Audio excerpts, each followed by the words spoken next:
Savior, Amy? The sharp voice of the hospital CEO, Carl Benson, cut through the sterile air of the hospital hallway like a scalpel. His icy glare pierced through me as I stood frozen, clutching the patient's chart to my chest. My heart hammered in my ribcage, but I refused to look away. This hospital isn't a charity. Nurse Amy, he continued, his voice laced with venom. You don't waste resources on people who clearly can't pay their bills. Do you have any idea how bad this looks for us? I glanced toward the frail, unconscious man lying on the gurney behind me. His clothes were tattered, his face pale and bruised. He had been found slumped near the hospital entrance earlier that morning, barely clinging to life. Every instinct in me screamed to help him, no matter his status or appearance. With all due respect, sir, I said, my voice trembling but firm, he's a human being. He was dying. How could I just... Carl's hand shot up, silencing me. Don't lecture me, nurse, he snapped. Your job is to follow orders, not play the hero. My blood boiled at his words. Was this what medicine had come to? Profit over people? I had joined this hospital to make a difference, not to be berated for doing what any decent person would. You're done here, Carl said coldly. Consider this your termination. Pack your things and leave by the end of the day. My breath caught in my throat. Fired? For saving someone's life? My mind reeled, but I forced myself to hold my head high. Fine, I said, my voice steady despite the storm raging inside me. But if saving a life is grounds for dismissal, then maybe this hospital isn't the place for me. As I turned to walk away, I caught a glimpse of the patient's face. Something about him seemed familiar, but I couldn't place it. Little did I know, that man would soon upend my life in ways I couldn't have imagined. I headed to my locker, fighting back tears as I packed my belongings. The hospital's fluorescent lights seemed harsher, the walls closing in as whispers from my colleagues reached my ears. Some pitied me. Others silently agreed with Carl but didn't dare say it out loud. It didn't matter. I wasn't ashamed of what I'd done. Before leaving, I made one last stop at the patient's bedside. He was still unconscious, hooked up to the machines I had fought to connect him to. His breathing was shallow but steady. His hand, rough and calloused, lay limp on the stark white sheet. I'm sorry, I whispered. I hope you wake up and get another chance at life. You deserve that much. With a final glance, I walked out of the hospital, the weight of injustice pressing heavily on my chest. 3 days passed. I spent them job hunting and wrestling with the anger simmering inside me. How could Carl Benson, a man sworn to uphold the values of healthcare, be so cruel? But the world didn't stop for my frustration. Bills needed paying and I had to move forward. Then, on a quiet afternoon, my doorbell rang. I opened it to find a man standing there, clean-shaven and dressed in an expensive suit. My heart skipped a beat as recognition dawned. It was the patient. The same man I had risked my job for, now looking like he'd stepped out of a magazine. Miss Amy, he said, his deep voice steady but kind. May I come in? I nodded, still stunned, and stepped aside. He entered, his movements deliberate, his eyes scanning the modest apartment. I owe you an explanation, he began, taking a seat at my small kitchen table. And a debt I don't know how to repay. I sat across from him, still trying to process what was happening. You don't owe me anything, I said. I was just doing my job. Or at least what I thought it was. He gave a small, knowing smile. You did more than your job. You did what was right. And that's something not everyone has the courage to do. His words sent a rush of warmth through me, but confusion still lingered. Who are you? I asked, my voice soft. His smile widened, and he leaned forward slightly. My name is Jonathan Ward, he said, and I'm the founder and majority owner of Ward Memorial Hospital. My jaw dropped. You? You're the owner? Yes, he said, his tone serious now. And it seems I owe my life to you. I was undercover, assessing how my hospitals were being run. Unfortunately, things didn't go as planned, and I was attacked outside the very facility I built. If not for you, I wouldn't be here. The gravity of his words sank in. I had saved the life of the man who controlled the very institution that had cast me out. Jonathan's expression hardened. What happened to you was unacceptable. I trusted Carl Benson to uphold the values of this hospital, but it seems he's forgotten what those values are. I leaned back, unsure how to respond. I didn't save you expecting anything in return, I said honestly. I know, he replied.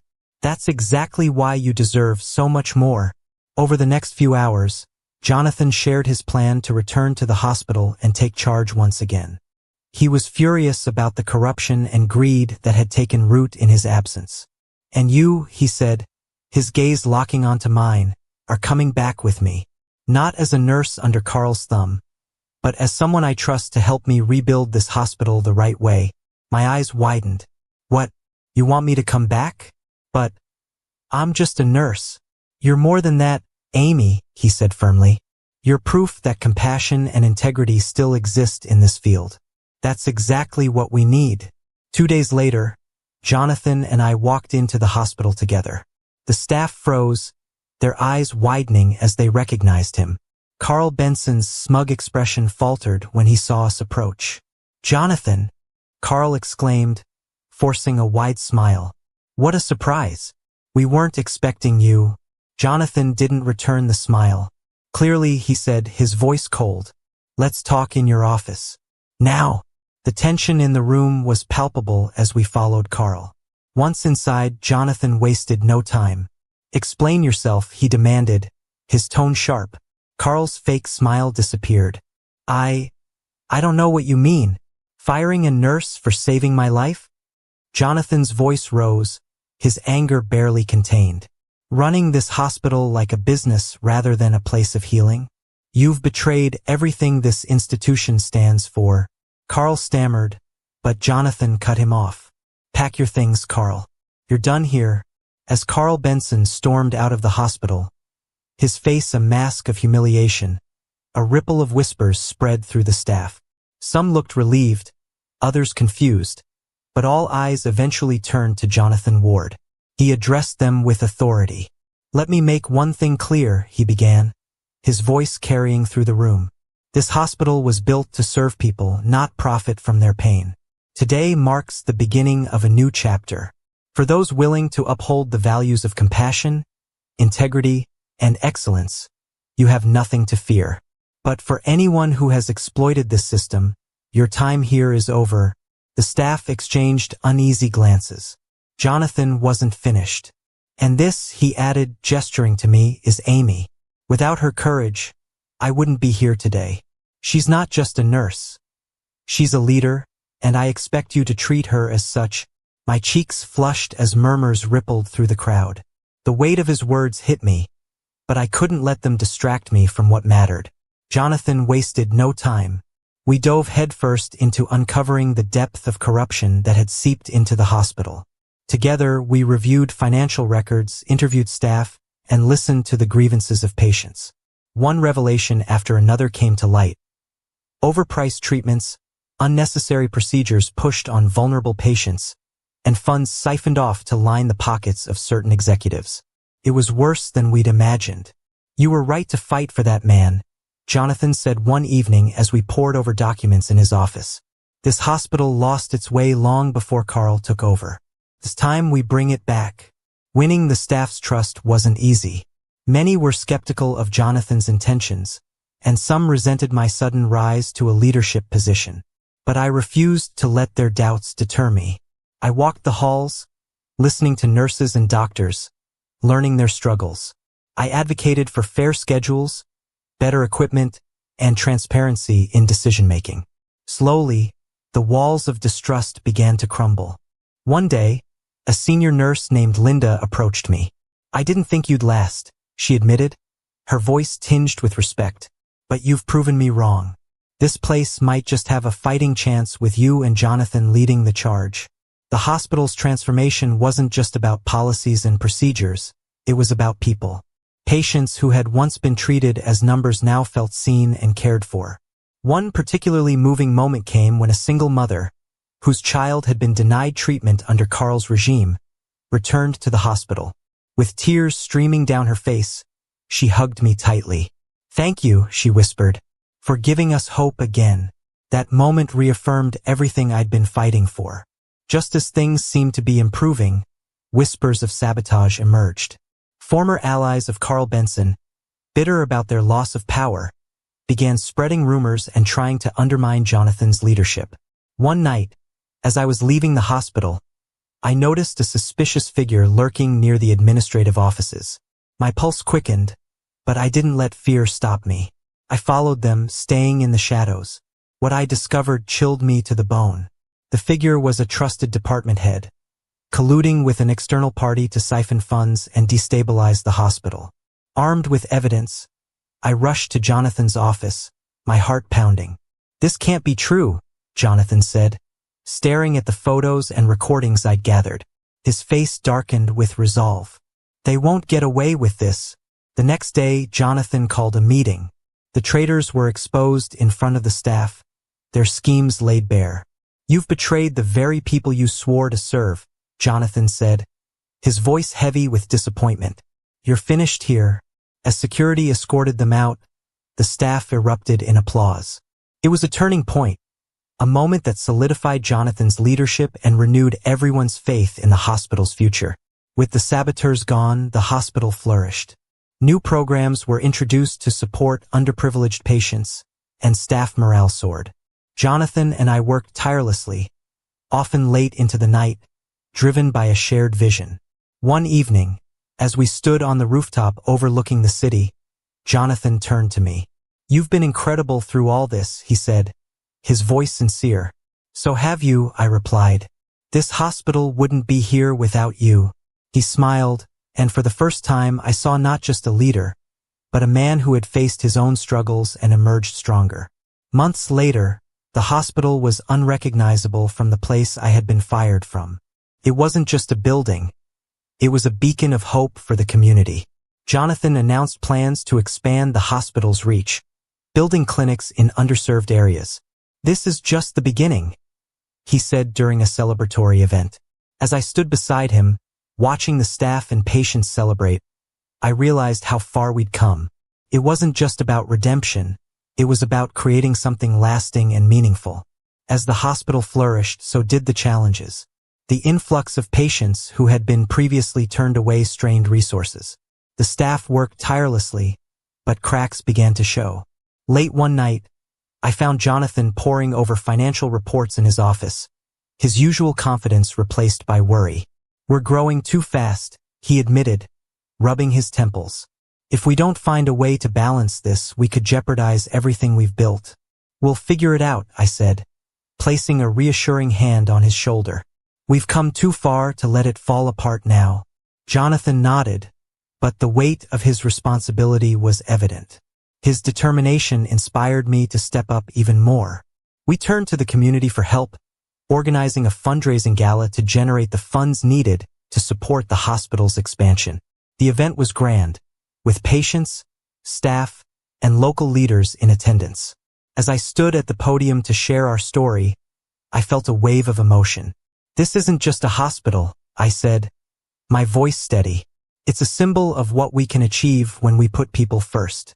Every life we've touched is a testament to the power of compassion and resilience." The room erupted in applause. By the end of the night, we had surpassed our fundraising goal. It wasn't just about the money. It was a reminder of the community's belief in us. Just as things began to stabilize, an unexpected threat emerged. Carl Benson. News broke that he had joined a competing hospital and was actively trying to poach our staff and patients. He spread lies about Jonathan and the changes we had implemented, painting himself as the victim of a power struggle. Jonathan's face was a mask of anger when he read the headlines. "He won't stop until he's torn everything apart. We'll handle this the way we've handled everything else," I said firmly. With truth and integrity. To counter Carl's campaign, we invited journalists to see the hospital firsthand. Patients shared their stories, staff spoke about the positive changes, and Jonathan laid out our vision for the future. One of the journalists asked me, "Why did you stay, even after being fired?" "Because this place isn't just a job to me," I replied. "It's a calling. And no one, no matter how powerful, can take that away." The resulting coverage painted Carl as the opportunist he was and bolstered the hospital's reputation. As Jonathan and I navigated the storm together, our bond deepened. Late nights spent strategizing turned into heartfelt conversations. He shared stories of his early days building the hospital, his struggles with trust, and his hopes for the future. One night, as we walked through the now bustling hallways, he said, "I couldn't have done this without you, Amy." I smiled, feeling the warmth of his words.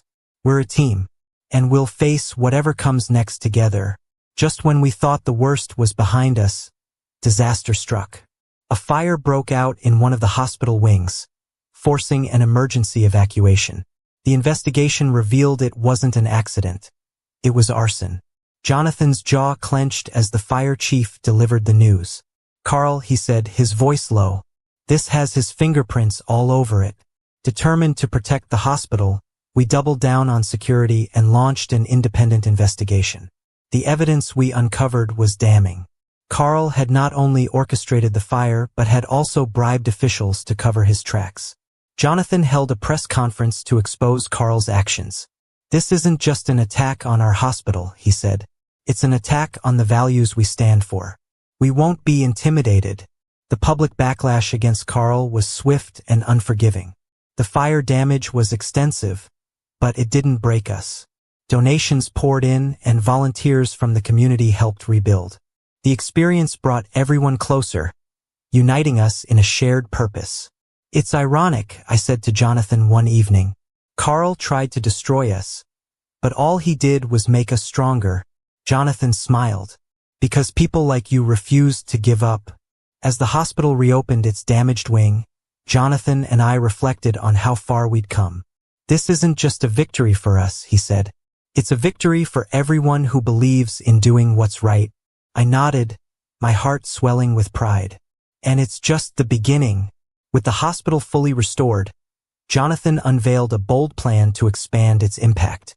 "We're not just going to rebuild," he announced to the staff. "We're going to create a network of care centers for underserved communities. This is our chance to set a new standard for healthcare." The room erupted into applause. It was a vision that spoke to all of us, especially me. I had always dreamed of being part of something bigger than myself, and now I was at the heart of it. But behind the excitement, there was an undercurrent of doubt. Expanding the hospital's reach would require enormous resources, careful planning, and unshakable dedication. To everyone's surprise, a prominent philanthropist named Eleanor Marks reached out to Jonathan.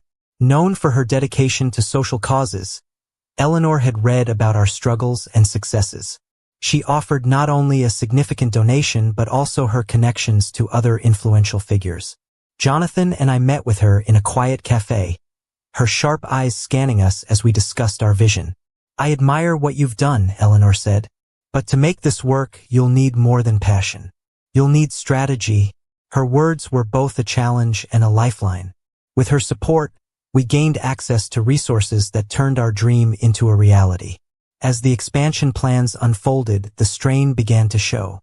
Long hours and high stakes created tension among the staff. Even Jonathan and I weren't immune to the pressure. One night, after a particularly grueling meeting, we found ourselves in a heated argument. "You're pushing too hard," I snapped. "People are burning out, and we're losing the heart of what makes this place special." Jonathan's eyes flashed with frustration. "And what do you suggest? That we stop? Give up?"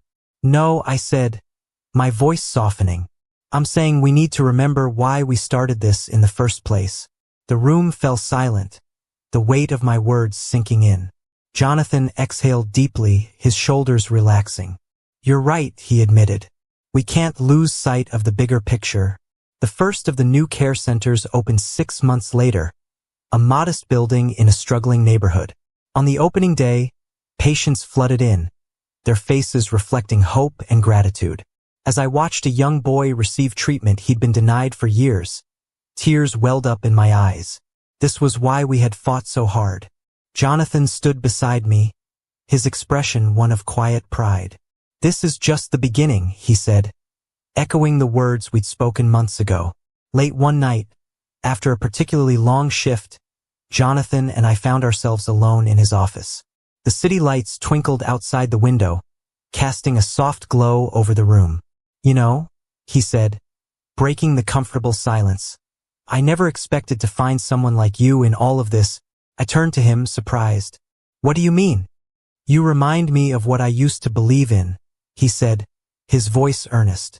"Before all the politics and the pressure, I wanted to make a difference. You brought that back." His words left me speechless. For a moment, the air between us felt charged, but neither of us said anything more. The moment passed, leaving me with a mix of emotions I wasn't ready to confront. Just as things seemed to be settling, Carl Benson made one last attempt to undermine us. He filed a lawsuit against the hospital, claiming wrongful termination and defamation. It was a calculated move, designed to drag us into a costly legal battle. Jonathan's jaw tightened as he read through the court documents. "He's desperate," he said, "but we're not going to let him win." The legal team worked tirelessly, gathering evidence of Carl's mismanagement and unethical practices. When the case finally went to trial, Jonathan's testimony was a masterclass in poise and integrity. The verdict was swift.